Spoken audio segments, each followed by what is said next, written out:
Hey, hey, hey, hola, muy buenas y bienvenidos a la Casa del Martillo. Los que ya me conocen desde hace tiempo ya saben que soy muy, pero que muy friki de tres cosas: Warhammer 40.000, Mortal Kombat y por supuesto God of War. Por eso cuando un suscriptor me dijo en persona si podía hacerle una figura del todopoderoso Kratos, no lo dudé ni un segundo y me puse manos a la obra. No solo porque iba a disfrutar haciéndola y contándoos la historia de uno de mis personajes favoritos, sino porque iba a ser mi primer pedido para otra persona. Así que no me enrollo más y vamos a ello. Nuestra historia comienza en la antigua Grecia, donde se ubica el Monte Olimpo, hogar de los dioses olímpicos, y reinando sobre todos ellos se encontraba el todopoderoso Zeus. Zeus había ascendido a rey de los dioses después de ganar la titanomaquia, que fue la gran guerra que hubo entre los dioses y titanes y que dejó el mundo tal y como lo conocemos hoy en día. Después de gobernar con mano firme y haber conseguido una tregua entre los dioses, a Zeus le fue revelada una profecía, la de que algún día un guerrero marcado haría temblar los cimientos del Monte Olimpo y destruiría a los dioses para siempre. Zeus tenía tanto miedo de esta profecía que envió a todos los espías de los que disponía a poner Grecia patas arriba hasta encontrar a dicho guerrero. Y de aquí nos tenemos que desplazar a la Gran Esparta, específicamente a los campos de entrenamientos de la Agoge. Por cierto, tengo un vídeo haciendo la épica figura de Leónidas y explicando cómo era la vida en Esparta por aquellos tiempos. Te recomiendo que vayas a verlo después de este. Sigamos. Allí nos encontramos a un Kratos de aproximadamente unos 13-14 años y a su hermano Deimos, más joven que él. Deimos había nacido con una peculiar anomalía en su piel, una marca que le recorría desde el ojo izquierdo hasta un brazo pasando por la mitad de su espalda y pecho. Kratos era la joven promesa del ejército espartano, fuerte, astuto, rápido, inteligente y con un coraje que le latía en el pecho más que al resto de los reclutas. Un día como cualquier otro, mientras los hermanos estaban entrenando, aparecieron dos extraños visitantes, un hombre y una mujer. En ese momento no lo sabían, pero estaban en presencia de Ares, el dios de la guerra, y Atenea, la diosa de la sabiduría.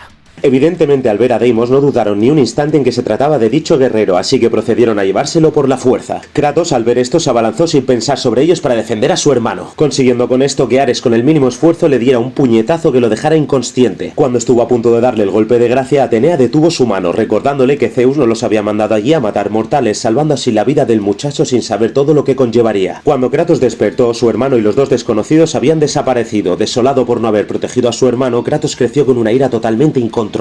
Una ira que le sería muy útil para ascender dentro del régimen espartano. A la edad aproximada de unos 24 años ya era un reconocido general espartano con cientos de victorias a sus espaldas, con un grotesco tatuaje rojo que recorría todo su cuerpo exactamente igual que la marca que tenía su hermano. Kratos se hizo este tatuaje para no olvidar nunca al hermano que no pudo proteger. Victoria tras victoria, Kratos era el general más brutal y sanguinario que jamás había tenido Esparta. Con la invasión bárbara que se extendía por toda Grecia, Kratos fue llamado al combate como otras tantas veces, pero en esa ocasión era muy distinto. El ejército de bárbaros se extendía por millares, superando al ejército espartano 10-1. Pero eso a Kratos no le iba a importar, cargó contra el ejército bárbaro con la furia que lo caracterizaba y aún así no fue suficiente. Cuando Kratos se encontraba al borde de la muerte a pesar de haber luchado con todas sus fuerzas, pronunció las palabras que le cambiarían el resto de su vida.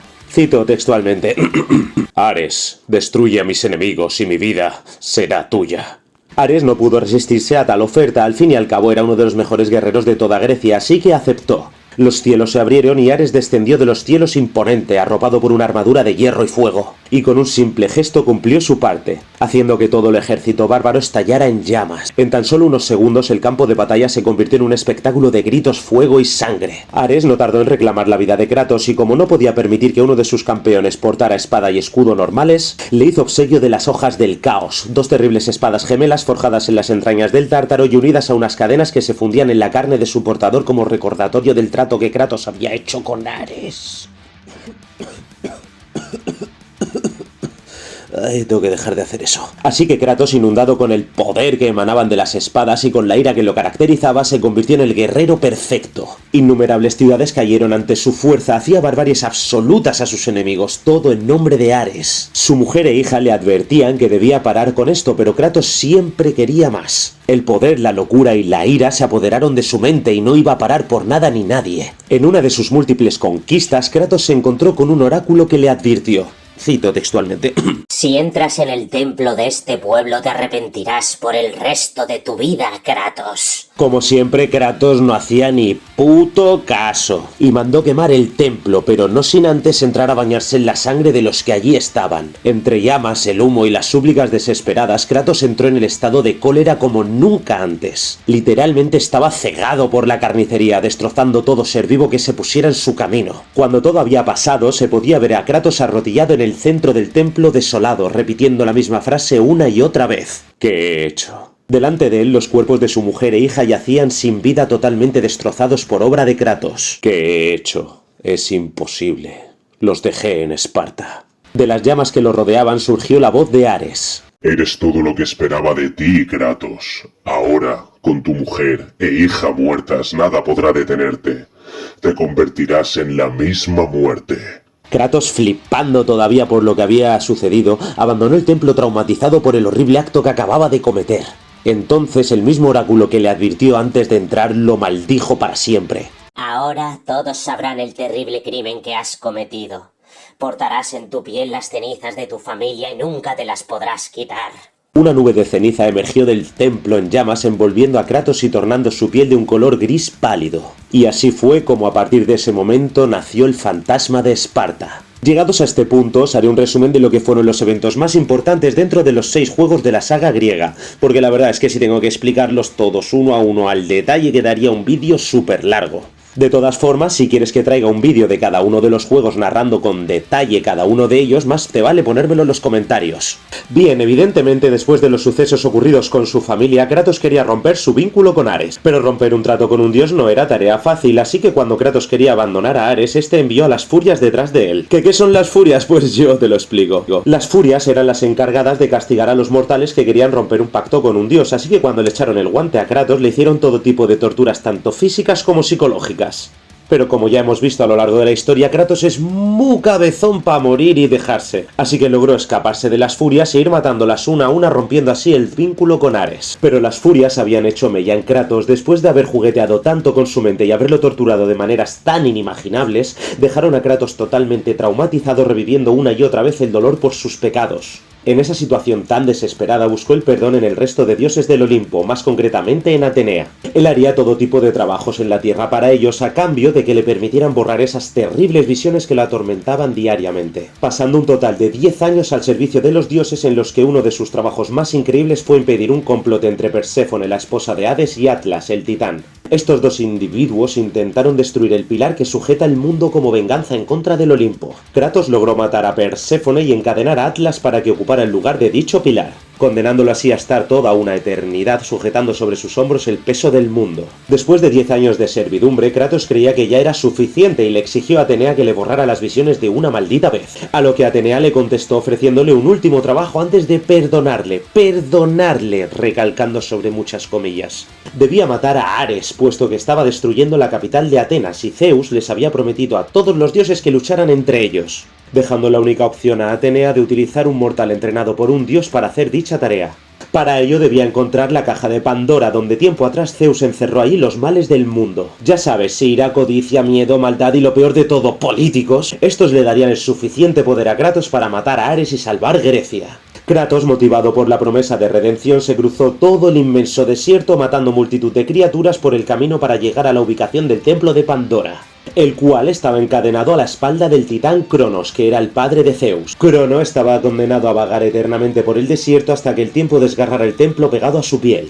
Kratos pasó exactamente 5 días y 5 noches escalando el templo de Pandora hasta que pudo acceder a él, y después de superar infinidad de trampas, matar monstruos y recibir el favor de varios dioses, todo hay que decirlo, logró hacerse con la caja. Lamentablemente Ares se enteró de la hazaña que Kratos había logrado y, haciendo uso de su desmesurada fuerza, agarró una viga de madera y la lanzó por los aires atravesando media Grecia y el amplio desierto, acertando de pleno en el pecho de Kratos. Mientras los ojos de Kratos se apagaban, podía ver cómo los secuaces de Ares se llevaban la caja de entre sus dedos. Cuando Kratos despertó en el inframundo, sabía que este no iba a ser su fin y se las ingenió una vez más para escapar de las garras del Hades. Que por cierto, esta ya era la segunda vez que escapaba de la muerte, pero eso es algo que os explicaré en las curiosidades. Bien, una vez Kratos volvió a Atenas, después de haber reventado a medio inframundo, aprovechó un descuido que tuvo Ares para robarle la caja y abrirla, liberando así los males del mundo y obteniendo el poder para matar a un dios. Después de una impresionante batalla en lo que viene siendo uno de los mejores bosses que ha creado Santa Mónica Studio, Kratos logró lo que parecía imposible: matar a Ares. Una vez hubo terminado la batalla, Kratos fue a Atenea a pedirle lo que siempre había deseado, enterándose de que Atenea nunca tuvo planeado quitarle las enfermizas visiones que lo atormentaban. Como he dicho antes, Atenea prometió perdonarles sus pecados, no quitarles esas horribles visiones. Ningún mortal podría olvidar jamás lo que Kratos ha hecho. Así que Kratos, desesperado por ver que su alma no tendría salvación, subió al monte más alto de toda Grecia y se lanzó al vacío.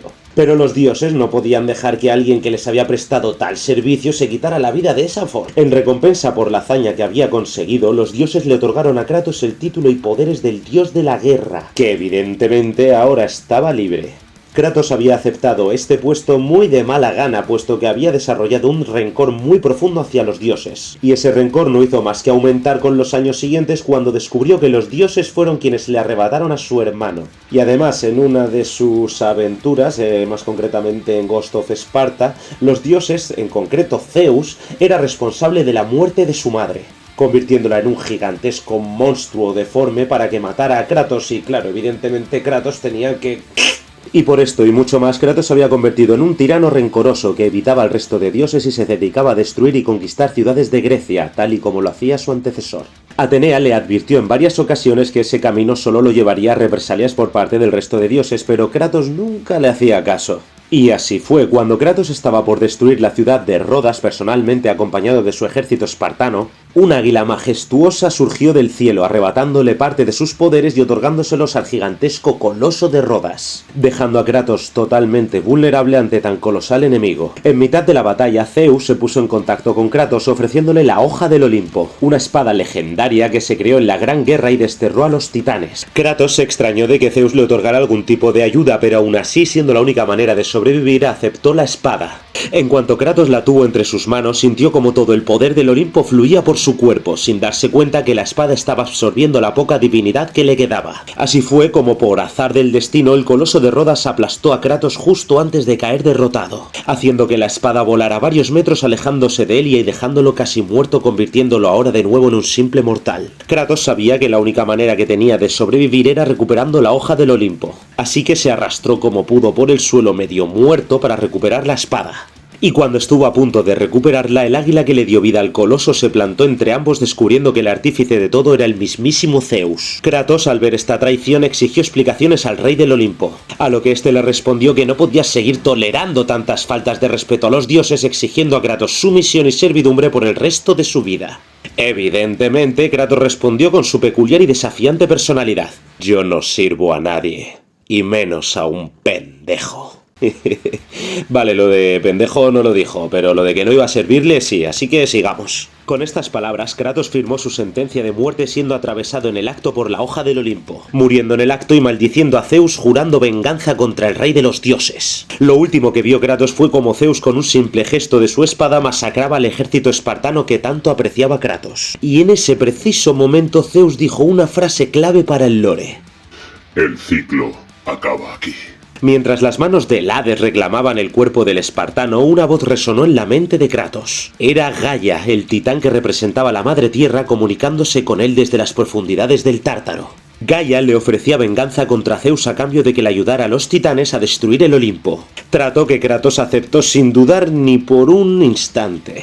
Así Gaia lo resucitó de entre los muertos una vez más, y le contó que para vencer al rey de los dioses, Kratos debía viajar a la isla donde se encontraban las Hermanas del Destino. Las Hermanas del Destino, para que me entendáis, eran las tres hermanas que tejían el pasado, el presente y el futuro de todos los seres vivos, incluyendo los dioses. Bien, una vez allí debía retroceder el tiempo hasta el momento en el que Zeus le traicionó, que es el momento en el que estaba más vulnerable. Y así lo hizo Kratos, logró llegar hasta las Hermanas del Destino y derrotarlas, porque evidentemente no entendieron la simpatía de Kratos a la hora de pedirles ese favor, y como parece que no saben que el prota es Kratos, se enfrentaron a él acabando totalmente descabezadas. En su largo viaje hasta las Hermanas del Destino, Kratos obtuvo el poder de los titanes, como por ejemplo el temblor de Atlas o los rayos de Crono. Y por supuesto hizo muchos amiguitos por el camino. Bien, recapitulemos, porque yo creo que este juego es en el que más peña se carga Kratos.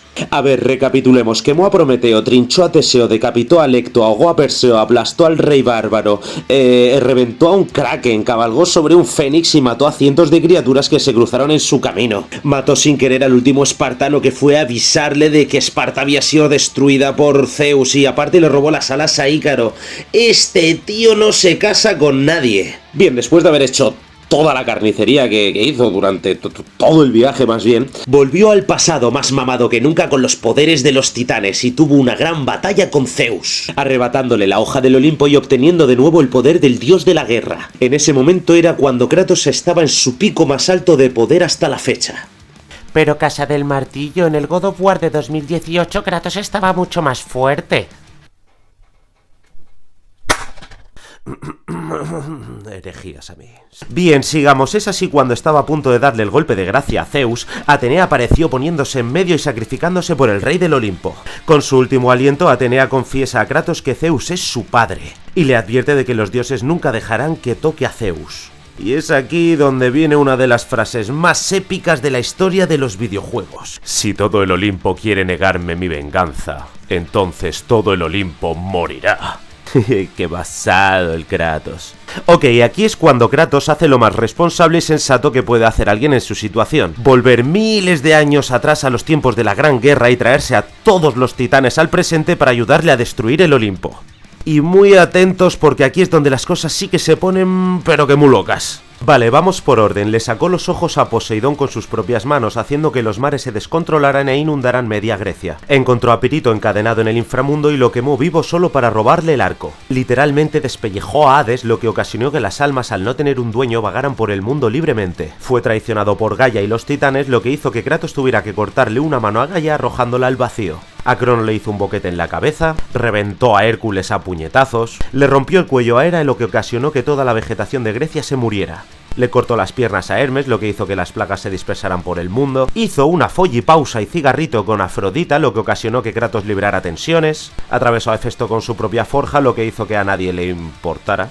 Encerró a Dédalo, el padre de Ícaro, de por vida en el laberinto. Y sin duda la muerte más brutal y explícita del juego es la mítica escena en la que Kratos le arranca la cabeza a Helios con sus propias manos, tapando el sol y dejando a Grecia totalmente a oscuras. En todo este viaje Kratos conoce a Pandora porque resulta que en la caja de Pandora está el poder de la esperanza, que es el único que podrá matar a Zeus. Luego resulta que estaba vacía, que el poder de la esperanza fue lo que absorbió Kratos cuando mató a Ares, y que la razón por la que los dioses se habían vuelto tan malvados y odiosos era porque la primera vez que Kratos abrió la caja infectó a los dioses con los males del mundo, siendo Hércules la envidia, Poseidón la ira, Hades el odio, Hera la locura, Hermes la codicia y Zeus el miedo. Y para ponerle un punto y final, porque si no no me da tiempo a las curiosidades, Kratos acaba matando a Zeus dejando el mundo totalmente en ruina. Kratos, al ver que la venganza solo lo había llevado a más desgracia y a la destrucción de Grecia, decidió quitarse la vida. Bueno, a todo esto Atenea vuelve de entre los muertos en forma de espíritu, contándole la película a Kratos de que ahora es un ser superior y que debe destruir el Olimpo y darle el poder de la esperanza a ella, a lo que Kratos parece que se la suda bastante lo que le diga, atravesándose con la hoja del Olimpo y esparciendo el poder de la esperanza por el mundo. Luego vemos que Kratos no solo es que no muriera, sino que le dio todavía para 2 juegos más en la Escandinavia antigua, pero eso es historia para otro día. Aquí concluye la saga de Kratos en su etapa griega. Espero que os haya gustado, os dejo con las curiosidades y cómo me quedó la figura al final. No olvides dejar tu like y comentar la próxima figura que te gustaría, o si lo prefieres escríbeme al Instagram para hacerme un pedido y que tu figura salga en alguno de mis vídeos. Esta ya la voy a empaquetar y mandársela a su dueño. Un saludo y bye bye. Primera curiosidad, el macho de la guerra. Kratos tenía un gran apetito sexual, además de la necesidad de matar a todo lo que se ponía en su camino. Esto lo podemos ver a lo largo de toda la saga griega, cuando prácticamente en todos los juegos ha tenido sexo grupal con multitud de mujeres en todas partes del mundo. Vamos a hacer un conteo rápido. En God of War 1 ya abre con 2 mujeres en su cama y posteriormente con otras 2 a lo largo del juego. En Chains of Olympus también tuvo sexo con otras 2 mujeres. En el God of War 2, en mitad de la batalla con el coloso de Rodas, Kratos le dio tiempo a darse un baño con otras 2 más. En Ghost of Sparta, Kratos visita el burdel de su queridísima Esparta, teniendo un total de 8 mujeres solo para él. En God of War Ascension tuvo sexo con 2 de las Furias, y en God of War 3 se acuesta con Afrodita mientras las Moiras miraban, siendo esta la única ocasión excepcional en la que Kratos tuvo sexo solo con una mujer. Segunda curiosidad, Kratos no puede morir. Hay una teoría que dice que cuando en Chains of Olympus Kratos va a matar a Perséfone, esta lo maldice con sufrir por toda la eternidad. Y es por esto por lo que Kratos puede escapar del inframundo con tanta facilidad una y otra vez. Y también es la razón por la que Kratos no pudo quitarse la vida al final de God of War 3. También es la explicación por la que Kratos es traicionado siempre por todo el mundo y sufre constantemente desgracias en su vida. Tercera curiosidad, el pico más alto. Muchos tarados, en mi opinión, dicen que el Kratos que aparece en la saga nórdica es el más fuerte. A ver, sí, es más táctico, experimentado, elevado a por 100, pero vamos a ver, el Kratos del God of War 3 tenía la fuerza de los titanes, los poderes de los dioses, el poder de controlar el tiempo y las armas más legendarias de los héroes de Grecia. Además del poder de la esperanza. ¿Cómo se te ocurre pensar ni por un segundo que el Kratos nórdico es más fuerte que el de God of War 3? En fin.